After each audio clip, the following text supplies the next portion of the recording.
नमस्कार, आप देख रहे हैं डीसीपी न्यूज में आपके साथ दीवान नौटियाल। एक बार फिर आज खास चर्चा परिचर्चा में हमारे साथ खास मेहमान मौजूद है और आज का जो हमारा चर्चा का जो विषय रहेगा वो जिस तरीके से आपने पीछे देखा एक सोशल मीडिया पर बड़ी चर्चा का विषय रहा है।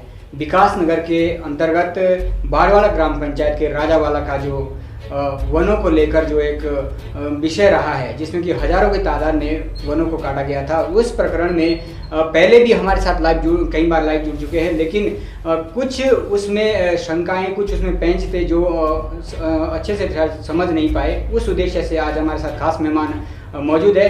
मैं उनका परिचय कर रहा हूँ। तो हमारे साथ नवक्रांति स्वराज मोर्चा के सलाहकार गंभीर सिंह चौहान जी हमारे साथ मौजूद है। चौहान जी, सबसे पहले तो आपका बहुत बहुत धन्यवाद, आपने आज समय निकाला और इस लाइव हमारे कार्यक्रम में मौजूद हुए।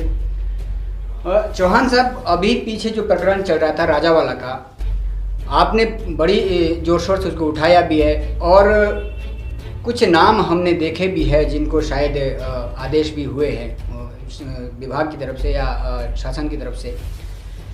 लेकिन हमारे दर्शक जो है कहीं ना कहीं उस पूरे मुद्दे के स्पष्टीकरण को आपके माध्यम से जानना चाहते हैं। आखिर थोड़ा सा आप बताएंगे कि पूरा प्रकरण क्या था स्टार्टिंग से, और फिर मैं आपसे और आगे पूछने की कोशिश करूंगा। चौहान जी। सबसे पहले तो मैं डीसीपी न्यूज़ चैनल का धन्यवाद और आभार प्रकट करूंगा, क्योंकि इस चैनल ने और इस चैनल के जो काम करते हैं कुलदीप चौहान जी, उन्होंने इसे सक्रियता से ग्राउंड जीरो से इसको लाइव दिखाया था उस दिन, और उन्होंने जो भी इसमें भागीदारी निभाई है वो बहुत ही सराहनीय है। तो इसलिए मैं डीसीपी न्यूज़ चैनल का समय समय पे ऐसे जनहित मुद्दों को उठाने के लिए आज पुनः धन्यवाद करता हूँ। अब इसके बाद मैं आऊँगा कि ये प्रकरण जो शुरुआत थी, तो इसमें काफ़ी पिछले समय से ये प्रकरण चल रहा है, जहाँ पे लगभग बहुत बड़े तादाद में 50 बीघे से ऊपर एक जगह प्लॉटिंग हो रही है, जिस पे हम हाल में ही गए थे निरीक्षण करने। उसी के बगल में 20 बीघे में एक है और 25 बीघे में एक है। तो हमें अवगत होता है कि इस प्रकार का यहाँ पे कटान चल रहा है, जंगल का अवैध कटान चल रहा है माफियाओं द्वारा। तो हम मौके पर पहुँचे तो वहाँ पर माफियाओं द्वारा इतने बड़े तादाद में, मैं हजारों में भी नहीं बोलूँगा बल्कि लाखों के तादाद में वहाँ पेड़ मतलब इतने कटे हुए थे, और कम से कम वहाँ 5 से ऊपर मशीनें वहाँ पे लगी हुई थी, जिससे वहाँ अवैध कटान हो रहा था।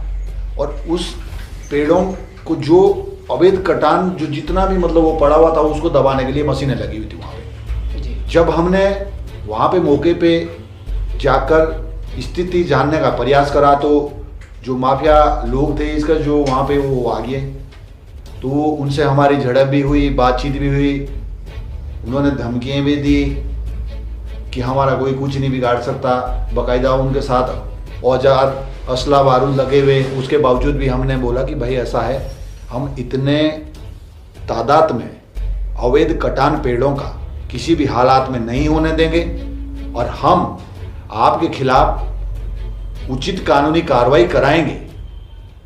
और दुर्भाग्य का विषय ये है कि वहाँ से चंद दूराई पर डीएफओ कार्यालय, जंगलाइत के नीचे चौकी, चूड़पुर रेंज इतने नज़दीकी में हैं, उसके बावजूद भी कानून को खबर नहीं है। तहसील प्रशासन, पुलिस प्रशासन फलांग भर की दूरी में है, प्रतिनिधि, वहाँ के स्थानीय लोग, आखिर ऐसा क्या है कि इतने लाखों के तादाद में पेड़ कट रहे हो, किसी को कानो कान खबर नहीं है। यदि एक निजी पेड़ काटते हैं तो वहाँ पे वन विभाग की दस्तक इतनी मजबूती से होती है, और लाखों पेड़ काटने के बावजूद भी वहाँ वन विभाग की दस्तक नहीं हो रही है। बड़ा दुर्भाग्य का विषय है। जी चौहान जी, जैसा कि आपने जिक्र किया है, हालांकि ये पूर्व में भी स्पष्टीकरण हो चुका है कि जिस तरीके से वहाँ पर काम चल रहा था और नज़दीकी शासन प्रशासन थे वो मौन है। लेकिन सर, हमने डिबेट में भी कई बार देखा, आप मौजूद हुए, लेकिन किस कनेक्टिविटी के कारण शायद स्पष्टीकरण नहीं हो पाया। वहाँ एक जो समझने का विषय है वो एक ये है कि जो जंगल था, जो भूमि थी, कुछ लोग कह रहे हैं कि वो व्यक्तिगत है और कुछ कह रहे कि कुछ वो उनमें से जो है वो शासन विभागीय भी है। तो इसमें क्या है जो व्यक्तिगत है उसमें क्या किस तरह की कार्रवाई जो है होनी चाहिए, और जो शासन का है उसके लिए जो है किस तरह की जो कार्रवाई होनी चाहिए अगर आप वहाँ पे पेड़ काट रहे हैं तो? जी, मैं इसका थोड़ा स्पष्टीकरण करूँगा। सबसे पहले तो इसमें राजस्व विभाग के जो अभिलेख होते हैं उस दस्तावेजों में बहुत ही मिलीभगत से छेड़छाड़ हुई है कि जो वन विभाग का वहाँ जंगल है खसरा नंबर 64/3, दूसरा खसरा है 133, मौजा है राजावाला, तहसील है विकासनगर।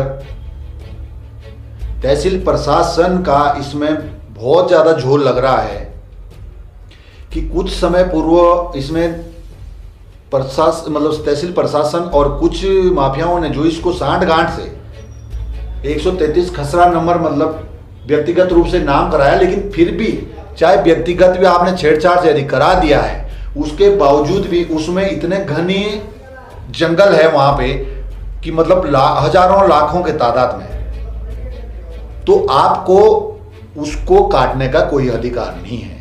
पहले तो परमिशन मिलती है और इतने तादाद में, बड़े तादाद में परमिशन नहीं मिलती है, और ये बिना परमिशन के काट रहे हैं वहां पे। जी सर, आपने जिक्र किया है कि चाहे वो व्यक्तिगत भूमि भी है उस पर अगर काटना है, इस इतनी बड़ी संख्या में पेड़ को काटना है तो परमिशन उसके लिए भी लेनी अनिवार्य होती है। अब ये एक अलग मुद्दा हो गया। एक दूसरा पॉइंट जो विभागीय की अगर वो जमीन है, वन विभाग की अगर वो जमीन है तो उस प्रकरण में क्या प्रोसेस है फिर अगर वन को कोई काटना चाह रहा है तो?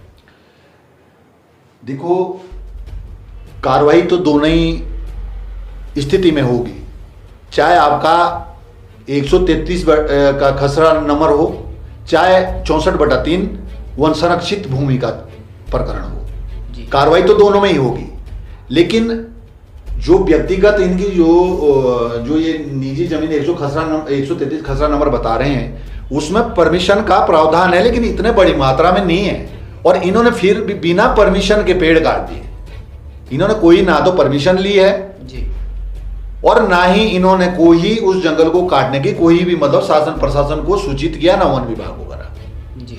और मतलब इतने बड़े तादाद में काटने के बावजूद ताजुब तो यह है कि तहसील प्रशासन और वन विभाग, पुलिस प्रशासन, लोगों को मतलब कानों कान खबर नहीं है। जब वहां हम मौके पे गए उसके बाद जब ये मामला आपके चैनल के माध्यम से लाइव चला तब लोगों तक ये मामला गया, और उसके बाद मतलब इसमें हरकत में आए विभाग, और विभाग हरकत में आया यहाँ से मतलब कंजर्वेटर, चीफ कंजर्वेटर यहाँ से मतलब वहाँ जाते हैं स्थिति देखने, मतलब मौके मुआयने करने।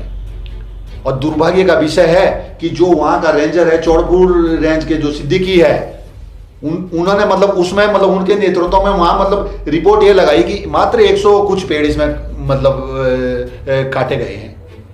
जी, आपने जिक्र किया है कि जो रिपोर्ट में वो 100 कुछ पेड़ है। मैं सोशल मीडिया पर देख रहा था, आप संबंधित कार्यालय में किसी प्रशासनिक अधिकारी से मुलाकात भी की थी आपने इस संबंध में, और वहाँ पे मैं देख रहा था कि पटवारी की जो रिपोर्ट है, पटवारी जब वहाँ गए होंगे तो उन्होंने ये दर्शाया है कि वहाँ कुछ कटाई नहीं है। क्या ये सत्य है?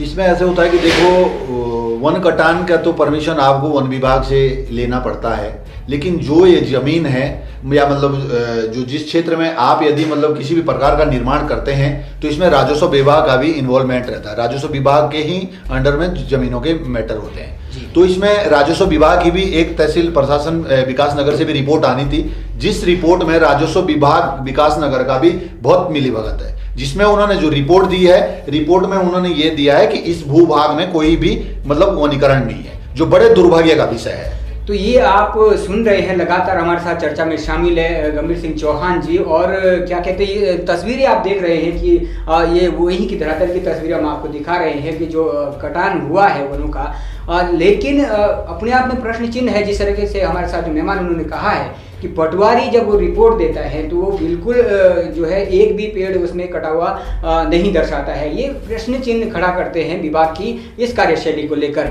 लेकिन अधिवक्ता साहब, कहा ये भी जा रहा है सोशल मीडिया पर, तमाम खबरें अब हाईलाइट हो रही है, कहीं ना कहीं लोगों का ये आशंकाएं भी है कि ये सिर्फ कुछ दिनों की ये सिंपैथी है, जो शामिल लोग हैं उनमें से बहुत सारे जो है अपने आप साइड हो जाएंगे। क्या नवक्रांति स्वराज मोर्चा कहीं इसके साथ समझौता नहीं हो पाएगा? देखो नोटियाल जी, जो नवक्रांति संगठन है, इसका जो नाम है नवक्रांति, एक भ्रष्टाचार के खिलाफ सामाजिक चेतना है। लोग कुछ भी कयास लगाएं, लोग कुछ भी बोलें, हर मुद्दे में जिनको दूसरे का अच्छा काम रास नहीं आता है वो कीचड़ उछालने का ही काम करते हैं, उससे कोई परवाह नहीं पड़ती है। लेकिन विषय मुद्दा कोई भी हो, विषय कोई भी हो, हम हर मुद्दे को अंजाम तक ले जाने का पूर्ण प्रयास करते हैं। इसी मुद्दे में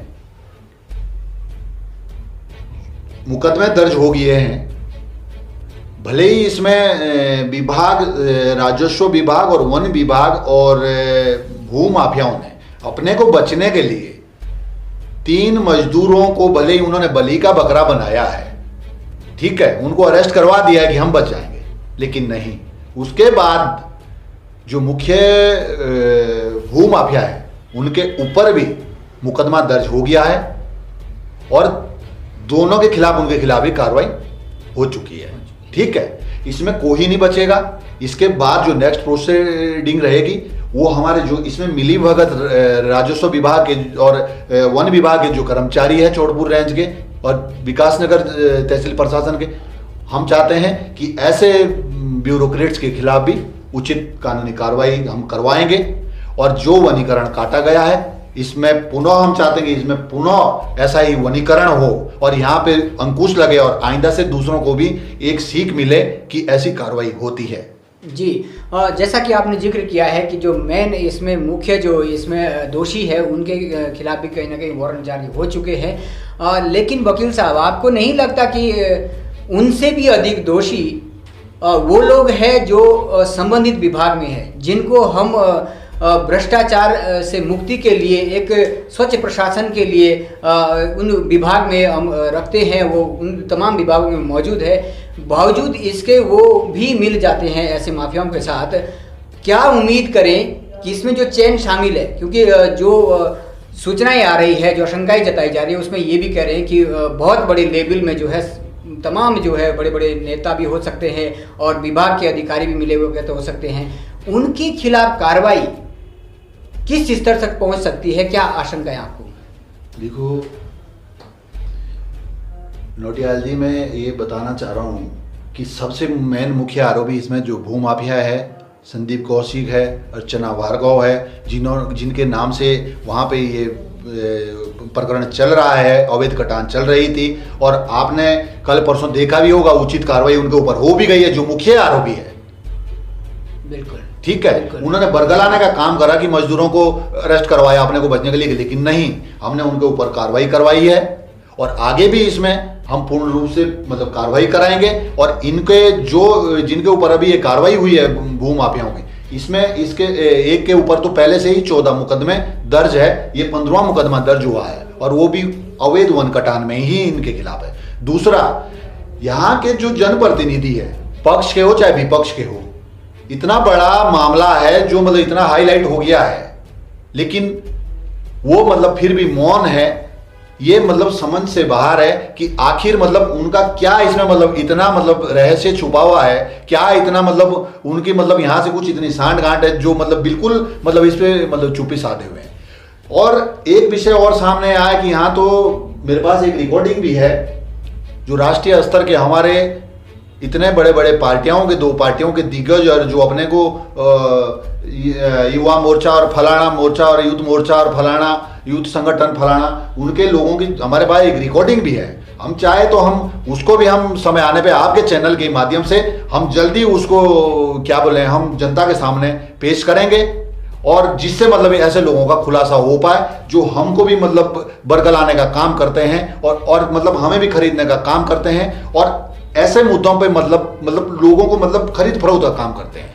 जी, चर्चा में लगातार हमारे साथ हमारे मेहमान मौजूद है, लेकिन सबसे बड़ा जो ये दावा कर रहे हैं कि हमारे पास रिकॉर्डिंग मौजूद है, चौहान साहब, अगर ये आप हमारे कार्यक्रम के माध्यम से ये बता रहे हैं, ये दावा कर रहे हैं, तो कहीं ना कहीं समय आने पर क्या अगर जरूरत पड़ी तो आप इसका खुलासा करेंगे? अगर नहीं करे तो ये भी हो सकता है कि वो लोग प्रश्न चिन्ह खड़ा करें कि अगर ऐसा खुलासा था तो करना चाहिए था गंभीर सिंह चौहान जी को। क्या आपके पास वास्तव में एविडेंस है और क्या आप इसको सार्वजनिक करेंगे? बिल्कुल करेंगे हम, और आपके चैनल के माध्यम से करेंगे, जिस चैनल का हमें शुरू से लेके अभी तक सहयोग मिला है। और हम यदि जरूरत पड़ी तो हम ऐसे लोगों के जो भी हमारे पास एविडेंस है हम उसको सार्वजनिक करें। बिल्कुल। तो सर, मैं इसमें एक और जानना चाहूँगा कि इस पूरे प्रकरण को लेकर उत्तराखंड सरकार के स्तर पर आप किसी मंत्री के पास या मुख्यमंत्री के संज्ञान में किस लेवल तक आप उनके संज्ञान में ये मैटर लाया है, और अगर लाया है तो संबंधित मंत्री या संबंधित प्रतिनिधियों द्वारा आपको क्या आश्वासन मिला है? देखो जी, नौक्रांति संगठन के कार्यकर्ता उन्होंने मौके मुआयने के बाद से लेकर के जिलाधिकारी देहरादून, वन मंत्री उत्तराखंड, एनजीटी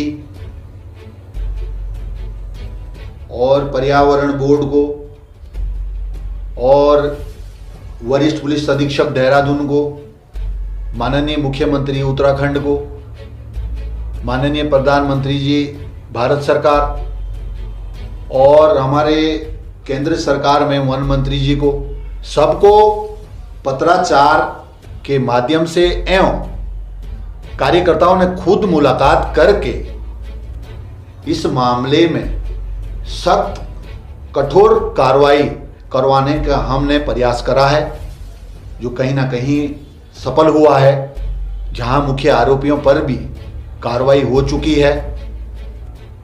और हम चाहते हैं कि इस प्रकार के प्रकरण जो पूरे ही क्षेत्र में हो रहे हैं उनको भी सीख मिले आगे से कि इस प्रकार से कार्रवाई हो सकती है और ऐसे अवैध कटानों पर अंकुश लग सके।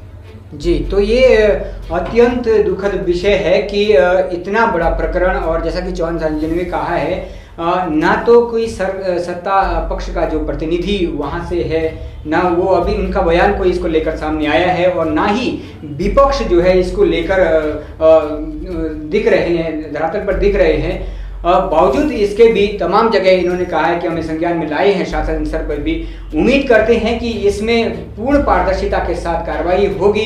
अंत में चौहान जी, मैं जानना चाहूँगा कि चलो प्रतिनिधि जो है वो खामोश है, कहीं ना कहीं हो सकता है वो भी इन्वॉल्व हो, लेकिन क्षेत्र की जनता, युवा नेतृत्व भी है वहाँ पर, युवा नेता भी है, तमाम सारे दोनों ही पार्टियों के हैं, सामाजिक कार्यकर्ता भी है और भी सामाजिक संगठन है, उन सबको हमारे चैनल के माध्यम से युवाओं को क्या संदेश देना चाहेंगे ऐसे प्रकरण में? ऐसे भ्रष्ट जो लोग हैं उनके खिलाफ आखिर डर किस बात का है? क्या सामने नहीं आना चाहिए युवाओं को? चौहान जी, मैं आपके चैनल के माध्यम से आज यही संदेश दूंगा कि क्षेत्र में हो रहे ऐसे पर्यावरण के अवैध कटान या अन्य आपराधिक मामले, जो भी इस प्रकार के प्रकरण हो रहे हैं, हमें राजनीति से ऊपर उठ के निस्वार्थ भाव से हमें ऐसे मामलों को उठाना होगा, क्यों कि ये जीवन से जुड़े मामले हैं। जब पर्यावरण रहेगा तभी हमारे आगे की ज़िंदगी सुरक्षित है। उदाहरण के लिए हम अभी कोरोना काल ले लें तो ऑक्सीजन के लिए एक एक सिलेंडर के लिए ना जाने कैसे कैसे लोगों को भटकना पड़ा है। बिल्कुल। तो वो समय दूर नहीं है। यदि ऐसे लाखों के तादाद में पेड़ कटे हैं तो हमारी ज़िंदगी बहुत अधर में जाएगी और जिसके जिम्मेदार हम खुद होंगे। तो समय रहते हुए हमें सचेत होना होगा और हमें एकता के साथ और हमें इन सारे इस प्रकार के प्रकरणों से एकजुटता के साथ हमें ऐसे लोगों से लड़ना होगा। लड़ना हुआ। तो ये हमारे साथ आज हमारे खास मेहमान मौजूद थे, तमाम सारे इन्होंने जिक्र किया है और जो है इनका एक कहना है कि लगातार इस पर हम कार्रवाई करने के लिए लगे हुए हैं। उम्मीद यही करेंगे कि इसमें निष्पक्षता के साथ पूर्ण पारदर्शिता के साथ कार्रवाई होगी। आज हमारे साथ मुख्य मेहमान मौजूद थे। दोबारा किसी खास चर्चा के लिए हम आपके साथ फिर मौजूद होंगे। आप बने रहेगा DCP न्यूज़ के साथ। मैं दीवान नौटियाल, उत्तराखंड, देहरादून से।